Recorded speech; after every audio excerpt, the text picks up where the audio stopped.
Habitants de Fleury-les-Aubrais.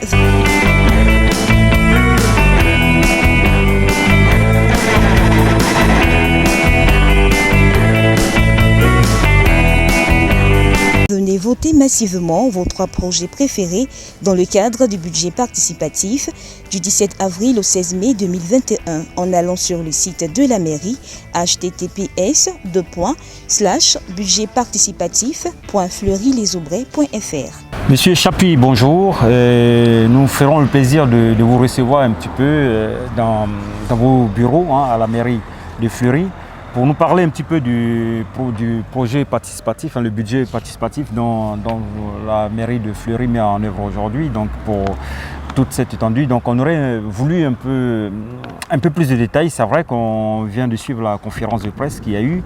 Mais bon, en un mot, une petite présentation et un petit résumé de tout ce qu'on vient d'entendre. Alors, je m'appelle Grégoire Chapuis, je suis adjoint à la sécurité et à la démocratie à la ville de Fleury-les-Aubrais.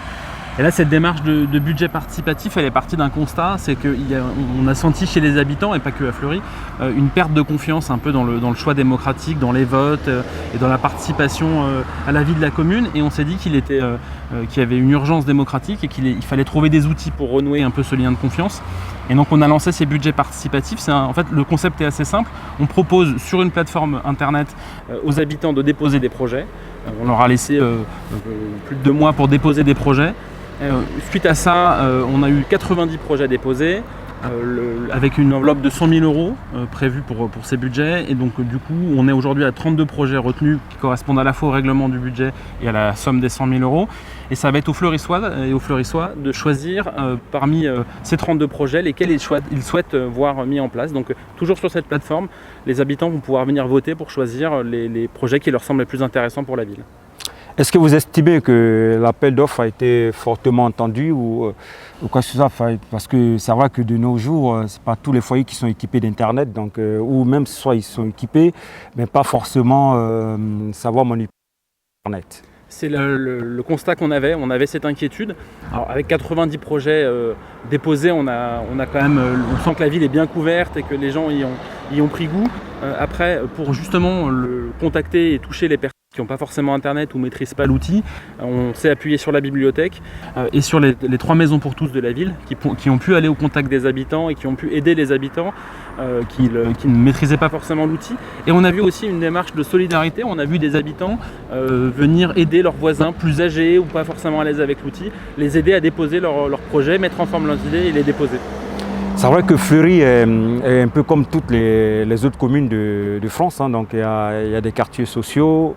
Est-ce que tous les projets sont représentatifs, je vais dire, de tout le territoire de Fleury? C'est un peu ça en fait. Alors oui, on a des projets sur l'ensemble du territoire. Alors déjà, on a des projets qui sont, je dirais, transversaux et qui concernent l'ensemble de la commune, qui ne sont pas implantés physiquement quelque part. Et on a des projets globalement à travers tout le territoire de la commune, même si sur 32 projets, forcément, chaque rue, chaque quartier n'est pas forcément représenté, mais on a une carte du territoire qui est assez couverte par ces projets. Et puis, on est quand même sur des projets individuels. Alors, des gens se sont regroupés pour déposer les projets, mais l'idée, c'est que chacun puisse déposer son projet. Donc, si la démarche des budgets participatifs se représente, on aura d'autres projets sur d'autres rues, d'autres quartiers, d'autres idées. Donc c'est ça aussi le charme de ces budgets participatifs, c'est d'avoir une vraie diversité des idées, des quartiers, des secteurs et des personnes qui déposent. On vous sait très occupé, monsieur Chapuis, donc je ne vais pas vous retenir encore plus longtemps, sachant qu'on a longuement débattu, et puis il y a eu aussi la conférence de presse qui a eu lieu. Donc on peut résumer un petit peu le mot de fin. Alors, le mot de fin, je dirais que c'est que les budgets participatifs, c'est un formidable outil et que pour que ça fonctionne et que ça perdure, il faut que les gens s'en saisissent et n'hésitent pas à voter massivement pour choisir leur projet préféré.